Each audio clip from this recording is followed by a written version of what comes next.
Assalamualaikum warahmatullahi wabarakatuh. Kali ini kita masuk ke materi minggu ke-5, yaitu interkoneksi komputer.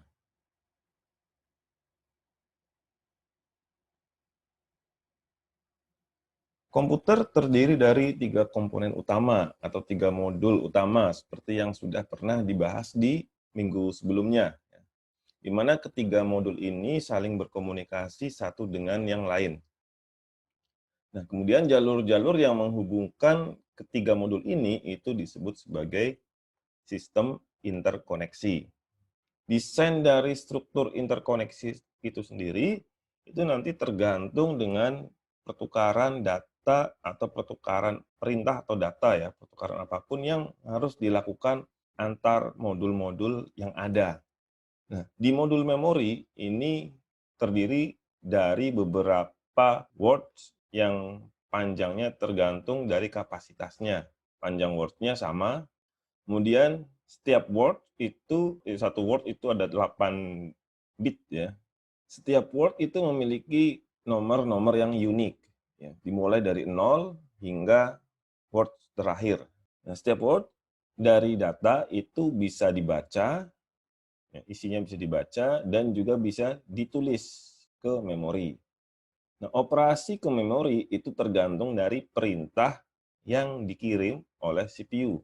Perintah ini dikirim dalam bentuk sinyal atau sinyal kontrol berupa perintah baca atau perintah tulis. Operasi baca atau operasi tulis itu dilakukan di memori dengan alamat yang sudah ditentukan. Tentu saja ditentukan oleh si pengirim perintah baca dan pengirim perintah tulis. Nah, jika perintahnya adalah perintah baca, maka akan dibaca isi dari memori di alamat yang sudah ditentukan. Jika perintahnya menulis atau write, maka operasi tulisnya itu akan dilakukan di alamat yang sudah ditentukan juga. Kemudian modul kedua yaitu modul I/O. Modul I/O pada dasarnya mirip dengan modul memori, di mana memiliki dua operasi dasar, yaitu baca dan operasi tulis. Nah, sebuah modul I/O ini bisa mengoperasikan atau umumnya bisa mengoperasikan satu perangkat eksternal. Setiap interface dari modul I/O ini dapat menunjukkan perangkat eksternal sebagai sebuah port dan diberikan alamat yang unik. Jadi masing-masing modul I/O kita melihatnya berupa port, ya, biasanya mod port USB, port serial, port paralel, dan sebagainya. Dan masing-masing port itu memiliki alamat yang unik, yang berbeda-beda. Perbedaan modul I/O dari modul memori ini adalah modul I/O itu bisa memberikan sinyal interupsi ke prosesor, yang fungsinya memberitahu prosesor bahwa operasi I/O yang dikerjakan sudah selesai, seperti yang sudah dijelaskan di minggu sebelumnya. Kemudian modul ketiga itu adalah modul prosesor. Nah, modul ini memiliki fungsi membaca instruksi yang ada di memori atau di modul I/O, atau juga membaca data yang diberikan. Kemudian mengolah instruksi dan data sesuai dengan yang diberikan, kemudian menuliskan data hasil operasi pemrosesan sesuai dengan instruksi yang ada dan mengirimkannya ke alamat-alamat tertentu. Data yang dikirimkan dari hasil pengolahan itu bisa dikirimkan ke memori atau ke modul I/O. Kemudian CPU ini bisa juga menggunakan sinyal kontrol untuk mengatur operasi sistem dan dapat menerima sinyal interupsi dari modul I/O. Nah, kontrol sinyal inilah yang menentukan operasi baca atau operasi tulis umumnya di modul I/O atau di modul memori. Nah, ini adalah hubungan antara CPU, memori, dan modul I/O. Di mana dalam operasi dari CPU ke memori, itu yang pertama menentukan alamat dari memori yang akan diakses. Kemudian menentukan akses operasinya, apakah baca atau tulis. Kalau operasinya tulis, berarti alamat di memori tersebut akan ditulis. Data yang ditulis itu dikirim dari CPU melalui jalur data, kemudian baru ditulis ke modul memori. Jika operasinya adalah operasi pembacaan, ya, maka yang dikirim sinyal adalah sinyal baca. Kemudian data yang dibaca di alamat yang ditentukan di memori, itu dikirim dari memori ke CPU. Data yang ada di memori itu bisa berupa data, pure data, bisa juga berupa perintah atau instruksi. Ini kembali ke arsitektur von Neumann ya, di mana perintah dan data itu bisa disimpan di tempat yang sama di modul memori. Jadi perintah yang ada di program dan data yang ada di program itu tersimpan di memori sebagai data. Kemudian untuk modul I/O operasinya juga kurang lebih sama. Nah, jika akan melakukan operasi, yang pertama tentukan alamatnya. Di sini alamatnya adalah alamat dari modul I/O. Alamat portnya, kemudian alamat perangkat eksternalnya. Kemudian operasinya, operasi tulis. Kalau operasi tulis, berarti ada data yang dikirim dari CPU ke modul I/O. Internal data itu berarti data untuk internal modul, eksternal itu berarti untuk modul-modul atau untuk peripheral yang di luar atau eksternal. Kemudian kalau operasinya pembacaan, nah, maka akan ada data yang dibaca dari modul I/O ke CPU. Perbedaannya adalah di modul I/O ada sinyal interupsi. Ketika modul I/O telah selesai mengoperasikan perintah yang diberikan, modul I/O akan mengirimkan sinyal interupsi ke CPU yang menandakan atau memberi sinyal bahwa tugas yang diberikan sudah selesai. Dan nanti operasi yang menunggu modul I/O atau hasil dari modul I/O ini bisa mendapatkan data. Baik alamat, sinyal kontrol, ataupun data itu bertukar antara modul-modul yang ada melalui sebuah jalur. Jalur ini disebut sebagai bus. Nah, ini adalah jalur yang digunakan untuk menghubungkan antar perangkat atau device. Nah, beberapa perangkat terhubung dengan bus, di mana sinyal yang dikirimkan oleh salah satu perangkat dapat diterima oleh perangkat-perangkat yang lain yang terhubung dengan bus tersebut. Kemudian bus yang secara umum menghubungkan seluruh komponen yang ada itu disebut sebagai sistem bus. Sebuah jalur atau bus yang menghubungkan antara prosesor, memori, dan modul-modul I/O yang terhubung. Nah, struktur bus secara umum ada 3 jenis. Yang pertama adalah data lines atau data bus. Nah, ini mengatur perpindahan data antar modul sistem, baik dari memori ke CPU atau I/O ke CPU. Begitu juga sebaliknya, dari CPU ke memori atau CPU ke I/O. Sekarang sudah ada teknologi yang bisa memungkinkan pertukaran data antara I/O dan memori. Jadi jalur data atau data bus ini operasinya bisa dua arah, ya, dari CPU ke memori atau CPU ke I/O atau sebaliknya, ya, tergantung operasinya, operasi baca atau operasi tulis. Nah, jalur data ini memiliki baris sebanyak 32, 64, 128 atau lebih, tergantung lebar jalurnya ya, atau bus width-nya berapa, 32, 64, 128 atau mungkin lebih. Nah, jumlah baris ini disebut sebagai lebar jalur atau lebar bus data. Jumlah baris inilah yang menentukan seberapa banyak bit yang dapat ditransfer dalam satu kali. Nah, lebar bus data ini merupakan faktor kunci yang menentukan kinerja dari sistem komputer secara keseluruhan. Misalnya, kalau kita menggunakan komputer dengan jalur data yang panjangnya 32 bit, kemudian ada instruksi yang panjangnya 64 bit, maka instruksi tersebut harus dikirimkan dalam 2 kali siklus pengiriman dari memori ke CPU. Nah, misalnya instruksinya ada di CPU 64 bit, tapi jalurnya cuma 32 bit, maka harus dikirim 2 kali untuk mengirimkan instruksi tersebut ke CPU. Kalau bus yang digunakan 64 bit, tentu saja cukup sekali pengiriman. Nah, itu saja dengan bus yang lebih lebar, itu pengirimannya lebih cepat ya, karena hanya membutuhkan satu siklus pengiriman. Kemudian bus yang kedua adalah address lines atau address bus. Ini adalah jalur alamat yang menentukan kemana data itu akan dikirim. Alamat ini juga selain menentukan kemana dan di mana data dikirimkan atau diperoleh, ini juga menentukan kapasitas maksimal dari memori yang bisa dibaca oleh sistem. Nah, misalnya kalau alamatnya cuma 8 bit, ya tentu saja alamat memorinya cuma 2 pangkat 8. Nah, kalau alamatnya panjangnya 16, bisa sampai 2 pangkat 16. Nah, kalau sampai 64 bit, tentu saja bisa 2 pangkat 64.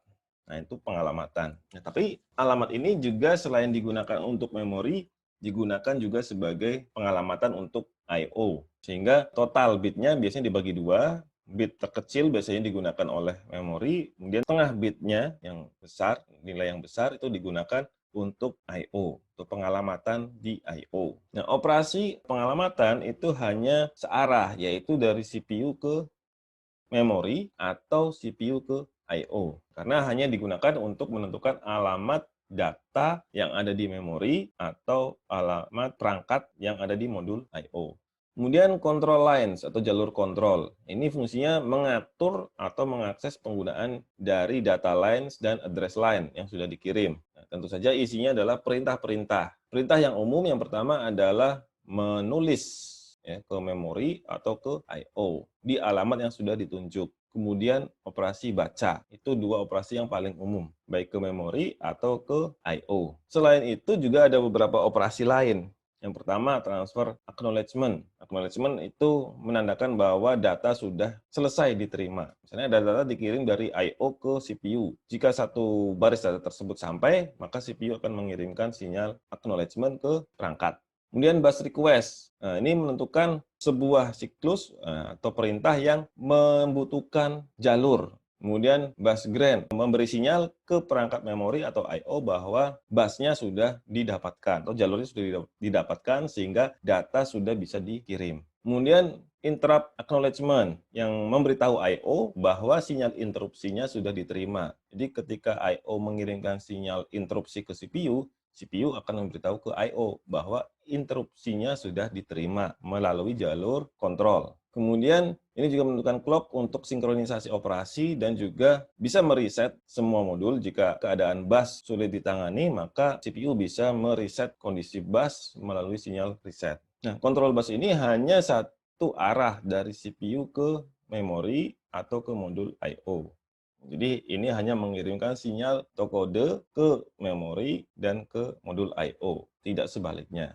Kendala yang dihadapi pada struktur bus seperti ini, ini adalah adanya kesamaan bus yang digunakan oleh ketiga modul yang ada, yaitu CPU, memori, dan modul-modul I/O. Sebagaimana kita ketahui, memori dan modul I/O itu memiliki kecepatan yang berbeda dibanding CPU, di mana kecepatannya jauh lebih lambat dibanding CPU.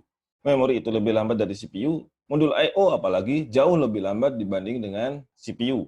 Nah, ini bisa mengganggu kinerja dari CPU sendiri. Struktur bus mengalami perubahan menjadi struktur bus yang bertingkat, di mana semakin banyak perangkat-perangkat eksternal di modul I/O yang terhubung ke komputer saat ini. Nah, arsitektur ini itu menggunakan expansion bus interface, yaitu sebuah antarmuka ekspansi yang menghubungkan beberapa perangkat eksternal ke sistem bus. Jadi modul-modul I/O ini terhubung ke sistem bus secara tidak langsung, sehingga tidak begitu mengganggu sistem bus. Kelemahan dari arsitektur ini itu adalah adanya bottleneck di expansion bus itu sendiri, di mana kalau ada beberapa permintaan pengiriman data ya di beberapa perangkat eksternal ini, maka data tersebut itu harus melewati satu jalur yang sama, yaitu expansion bus interface itu sendiri.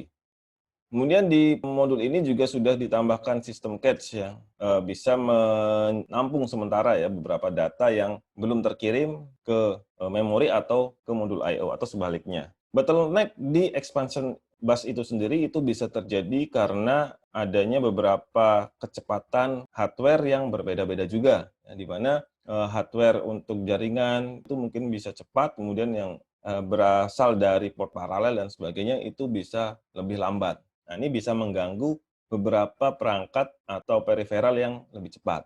Kemudian berikutnya ada arsitektur interkoneksi dengan performa yang tinggi atau high performance, di mana expansion bus-nya ya, atau jalur untuk I/O-nya itu dibagi menjadi dua. Selain ada bus lokal yang menghubungkan sistem bus antara memori dan CPU, ada juga bus yang digunakan untuk menghubungkan beberapa modul I/O. Yang pertama adalah yang menghubungkan modul-modul I/O dengan performa tinggi, yaitu high speed bus. High speed bus ini terhubung ke sistem bus melalui memory cache yang bisa menampung data-data ini sehingga tidak mengganggu kinerja sistem bus itu sendiri. Jadi jalur prosesor dan memori itu tidak begitu terganggu banyak karena modul I/O ini langsung menuju ke cache.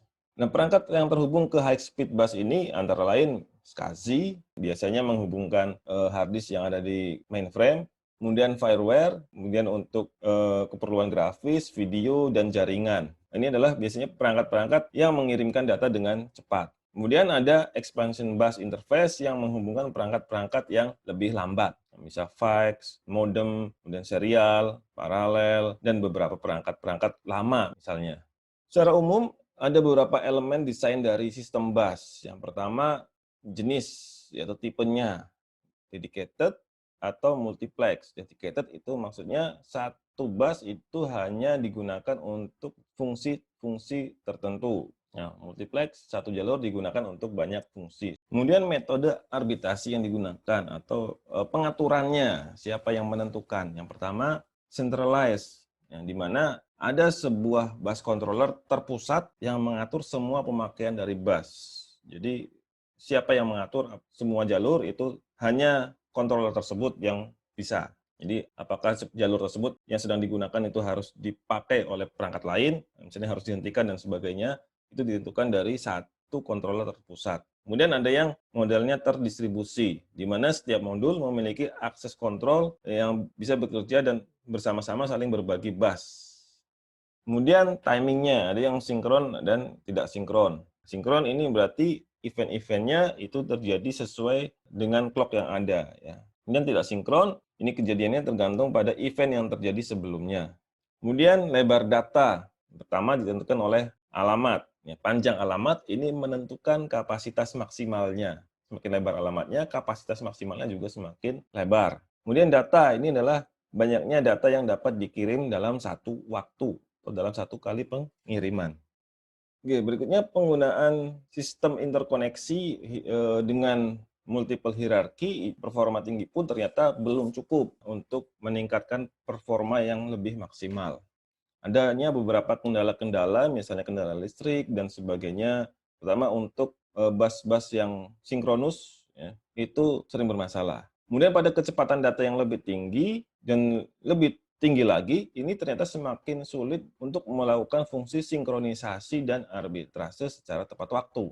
Kemudian muncul lagi masalah baru, yaitu adanya chip multi-core atau multiprosesor dengan beberapa prosesor dan memori yang signifikan dalam satu keping chip. Sehingga tahun 2008 itu Intel mengembangkan sebuah skema yang bernama Quick Path Interconnect.